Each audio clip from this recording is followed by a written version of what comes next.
നമസ്കാരം, എന്റർടൈൻമെന്റ് കീഴിലേക്ക് എല്ലാവർക്കും സ്വാഗതം. റിയാക്ഷനാണ് സൈന്ധവ് സിനിമയുടെ ഒഫീഷ്യൽ ട്രailer എത്തിയിട്ടുണ്ട്.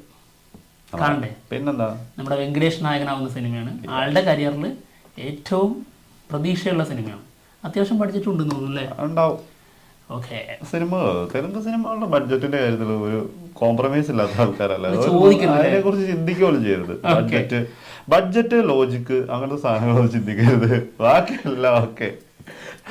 എന്താണെങ്കിലും വെങ്കടേഷിന്റെ കുറച്ചൊരു എനിക്ക് തോന്നുന്നു ഗ്യാപ്പ് വന്നിട്ടുണ്ടെന്ന് തോന്നുന്നു. ചെറിയ, ഒരുപാടല്ല, ചെറിയൊരു ഗ്യാപ്പ് ഉണ്ടെന്ന് തോന്നുന്നു. അതിന് ശേഷം വരുന്ന സിനിമ എന്തായാലും ആള് വേറെ ലെവലായിരുന്നു ഒരു കാലത്ത്.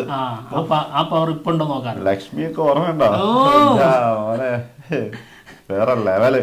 ഓക്കെ, പിന്നെ ഇതില് ഒരുപാട് ഗസ്റ്റ് റോളുകൾ ഉണ്ട് എന്നുള്ളതാണ്. നമ്മുടെ ആര്യല്ലേ ഇതില്? ആര്യ സൈന്ധവിലല്ലേ? എന്താന്ന് അറിഞ്ഞു കേട്ടോ. അത് ശരിയായ രീതിയിൽ ഒരു ഓർമ്മ കിട്ടുന്നില്ല. എന്തായാലും ആര്യക്ക് ഉണ്ടെന്നായിരുന്നു എൻ്റെ ഒരു തോന്നൽ. ഓക്കെ, അപ്പൊ എന്തായാലും നമുക്കിത് കാണാം. Simple, gentle, I'm free. Golden sunshine, unfree. Banana superhero.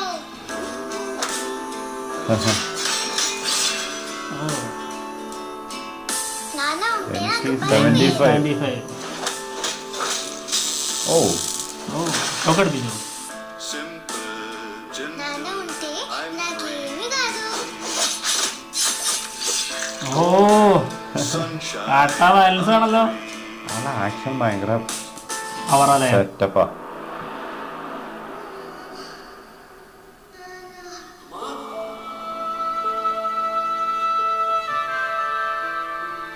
ఇది నరాలకు సంబంధించిన వ్యాధి, స్పైనల్ మస్కులర్ ఎట్రోఫీ. గాయత్రికి టైం ఎక్కువ లేదు. పాపకి ఇమీడియట్ గా ఇంజెక్షన్ ఇవ్వాలి. ఆ ఇంజెక్షన్ కాస్ట్ 17 కోట్లు. 17 కోట్లు ఎవరిని పే చేయగలరు డాక్టర్? 17 కోడియో? నాకేం కాదు నాన్న. ആയിരിക്കാം. My super hero.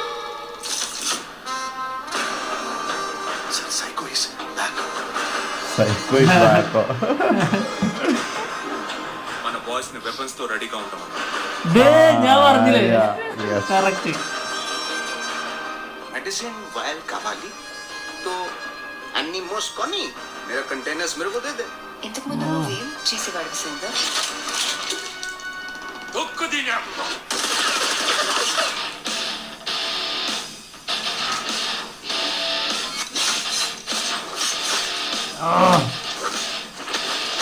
నా తల తీసుకొస్తే డబ్బులు ఇస్తామన్నారా? അത് കണ്ണോ? കണ്ണ് തൂങ്ങി. പൊളി.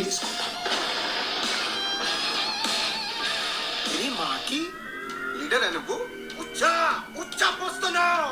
कंटेनर्स भी నేనే తెస్తా. उसका ആരൊക്കെ? ആൻഡ്രിയ. വാ ആര്യ. मेरा कंटेनर मेरे को होना. సారగనే ఫోన్.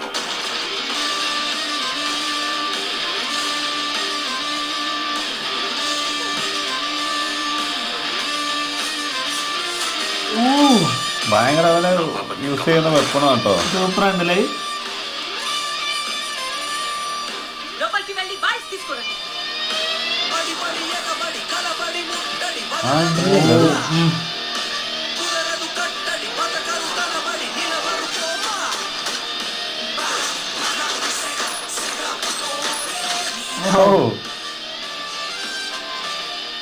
షర్ట్ వేసుకున్న కాలర్ ఉంటదిరా, కానీ ఆ కాలర్ ఎవడ మెడ మీద ఉందో తెలుసుకుని దానికి ఒక రెస్పెక్ట్ ఇవ్వాలి. అది ఇవ్వనప్పుడు లెక్క మారుతిరా నా కొడక. ఓ మై గాడ్, അത് ഒന്നൊന്നര സംഭവമായിട്ടോ. పాప నిద్రపోతుంది, దగ్గరకు వస్తే చంపేస్తా. ചമ്പസ്താന്ന് പറഞ്ഞ എനിക്കറിയാം. കൊന്നുകളയുന്നു. ജനുവരി 13. യെസ്, എന്തായാലും ഗംഭീരമായിട്ടുള്ളൊരു സാധനം കേട്ടോ. ഫൈറ്റ് വേറെ ലെവലാ സംഭവം. ആൾക്ക് അതായത് മകൾക്ക് എന്തോ ഒരു അസുഖം, 17 കോടിയുടെ ഒരു ഇഞ്ചക്ഷൻ വെക്കണം എന്നുള്ളതാണ് തോന്നുന്നു. എന്റെ ഒരു അറിവ് വെച്ചിട്ട് അതിലാണ് ഞാൻ ഉടക്കിയത്. ഇവന്റെ അറിവ് വെച്ചിട്ടാണ് തെലുങ്കിനെ കുറിച്ചുള്ള ഇവന്റെ അറിവ് വെച്ചിട്ടാണ് ചിലപ്പോ സത്യം കറക്റ്റ് ആയിരിക്കും. തെറ്റായിരിക്കും. അല്ല കറക്റ്റ് ആയിരിക്കും. 17 എന്തായാലും അങ്ങനെയാണ് എനിക്ക് തോന്നിയത്. ഒരു ഇഞ്ചക്ഷനെ കുറിച്ചൊക്കെ പറയുന്നുണ്ടല്ലോ, അതൊക്കെ പറയുന്നുണ്ട്. പക്ഷെ എന്തായാലും അത് അങ്ങനെ തന്നെയാണ്. അത് ഒരെണ്ണത്തിന് 17 ലക്ഷം വെച്ചിട്ട് അങ്ങനെ എത്ര ഇഞ്ചക്ഷൻ കൊടുക്കുന്ന അങ്ങനെ വല്ലതും ആണോ? ഒരു ഇതിന് അതായത് നമ്മുടെ ഈ അടുത്ത് ഒരു സംഭവം ഉണ്ടായിരുന്നല്ലോ, കുട്ടിയുടെ അത് ഒരു ഇഞ്ചക്ഷൻ. അതുപോലെ ഒരു ഇഞ്ചക്ഷന് ഇത്ര 17 കോടി എന്നുള്ള രീതിയിലാണോ പറഞ്ഞതെന്നാണ് എനിക്ക് തോന്നുന്നത്. എന്തായാലും ആൾക്കൊരു അസുഖം, അതിന് ഇഞ്ചക്ഷൻ വെക്കുന്നതിനെ കുറിച്ചുള്ള സംഭവമാണ്. അപ്പോൾ അത്യാവശ്യം നല്ല രീതിയിൽ അത് ആൾക്ക് താങ്ങാൻ കഴിയുന്നതിന് അപ്പുറമുള്ളൊരു ക്യാഷാണ്. അപ്പൊ അതിന്റെ പിന്നിൽ കളിക്കുന്ന ഒരുപാട് കളികളൊക്കെ മനസ്സിലാവുന്നു, അവർക്ക് നേരെ പോരാടുന്നു. അതാണ് സംഭവം അല്ലേ? ഇത്ര പെട്ടെന്ന് ഇവരെ ഈ സിനിമയെ കുറിച്ച് മനസ്സിലാക്കി എടുക്കും ഞാൻ വിചാരിച്ചില്ല. തെലുങ്ക് ആയതുകൊണ്ട് പ്രത്യേകിച്ച്. അല്ല ഇതായിരിക്കും അതിന്റെ പ്ലോട്ട്. അതിന്റെ ടീം ഒരു വമ്പൻ ഒരു ടീം അതിന്റെ പിന്നിലുണ്ടാവും. 1 or 2 അതിൽ കൂടുതലോ. എന്താണെങ്കിലും നമുക്ക് പ്രതീക്ഷിക്കാൻ. പക്ഷെ ട്രെയിലർ നല്ല എന്താ പറയാ, വെങ്കടേഷിന്റെ കുറച്ച് നാളുകൾക്ക് ശേഷം ഇത്രയ്ക്കും മാസമായിട്ടുള്ള ഒരു സാധനം വരുന്നത്. അത് നല്ല ആളെ ആക്ഷന്റെ കാര്യത്തില് പുലിയാണ്, ഒരു രക്ഷയില്ല. അത് ഇതിനകത്തും അറിയാനുണ്ട്. അതെ, ആളെ കത്തിയാണ് തോന്നുന്നു കൂടുതലും ആള് യൂസ് ചെയ്യുന്നത് വെപ്പണായിട്ട്. അത് ഒരുപാട് വെപ്പൺസ് ഉണ്ട് അല്ലേ, ഒരുപാട് തരം. പക്ഷെ ഈ സാധനം കത്തി കൊണ്ട് കുത്തുന്നതാണ് കുറെ കാണിച്ചിട്ടുള്ളത്. അത് ആ മുഖത്ത് കൂടി കുത്തി കയറ്റി അമ്പോ, അതൊരു ഭീകര സീനാണ്. പിന്നെ ആള് വെപ്പൺസ് ഒക്കെ യൂസ് ചെയ്യുന്നുണ്ടല്ലേ, എന്ത് സിമ്പിൾ ആയിട്ട് അടിപൊളിയായിട്ടാ. 2 പിസ്റ്റൾ എടുത്തിട്ട് കളയുന്ന സാധനമാണ്. അടിപൊളി ആറ്റിറ്റ്യൂഡും ഭയങ്കര രസമായിട്ടുള്ളത്. എന്തായാലും ഒരു അച്ഛനെന്ന രീതിയിൽ എന്തോ ഒരു ഈ വിഷമുണ്ടല്ലോ, അത് ഏത് സമയം ആ മുഖത്തുണ്ട് അല്ലേ. അത് പിടിച്ചാണ് ചെയ്തിരിക്കുന്നത്. പിന്നെ ആരൊക്കെയുണ്ട്? ആര്യ വില്ലനാണെന്ന് തോന്നുന്നു അല്ലേ? വില്ലനാണോ? അല്ലല്ലേ, വില്ലനാണോ? എന്തായാലും സ്റ്റൈലിഷ് ലുക്കിലാണ്, ഹെയർ സ്റ്റൈലൊക്കെ പൊളി. പിന്നെ ആൻഡ്രിയ, പിന്നെ നസറുദ്ദീൻ സിദ്ദീഖി. ആള് കിഡിലെ റോളായിട്ടാ ഫീൽ ചെയ്ത്. ആ ഇരിക്കുന്ന കണ്ടോ, എന്നിട്ട് ആളുടെ ആക്ടിങ് വേറെ ലെവലാണ്. അത് ഇതിനകത്തും കാണാനുണ്ട്. ആ മറ്റേ കണ്ടെയ്നർ കത്തുമ്പോ കാണിക്കുന്ന സീനുണ്ട്. അതൊക്കെ അടിപൊളി സാധനം കേട്ടോ. അതൊക്കെ ഭയങ്കര വെറൈറ്റി ഉള്ള സംഭവങ്ങളാണ്. വില്ലനിസം ഫീൽ ചെയ്യും. അതെ, സ്ഥിരം കണ്ടുവരുന്ന ആ ഒരു സാധനത്തിൽ നിന്ന് മാറി പിടിക്കുന്ന സംഭവം. എന്തായാലും നമുക്ക് ആളെ മലയാളത്തിൽ കൊണ്ടുവന്നാലോ? ആരെ? സിദ്ദീഖിനെ. നന്നായിരിക്കും.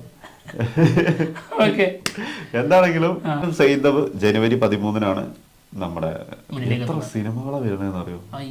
ഒരു രക്ഷയില്ല കേട്ടോ. 12, 13, 11, 12, 13. അതായത് തെലുങ്കിൽ നിന്ന് തന്നെ എത്ര? ഗുണ്ടൂർക്കാരം 12-ന്, 12-ന് ഈഗിള് രവി തേജയുടെ. പിന്നെ നാഗാർജുനന്റെ സിനിമ ഉണ്ട് ഇപ്പൊ, സൈന്ധവ്, പിന്നെ ഹനുമാൻ. എത്ര സിനിമകളാ, ഒരു രക്ഷയില്ല കേട്ടോ. തമിഴിൽ നിന്ന് മറ്റേത് ഇതൊക്കെ. തമിഴിൽ നിന്ന് അയലാൻ, ക്യാപ്റ്റൻ മില്ലർ, പിന്നെ മിഷൻ ചാപ്റ്റർ 1.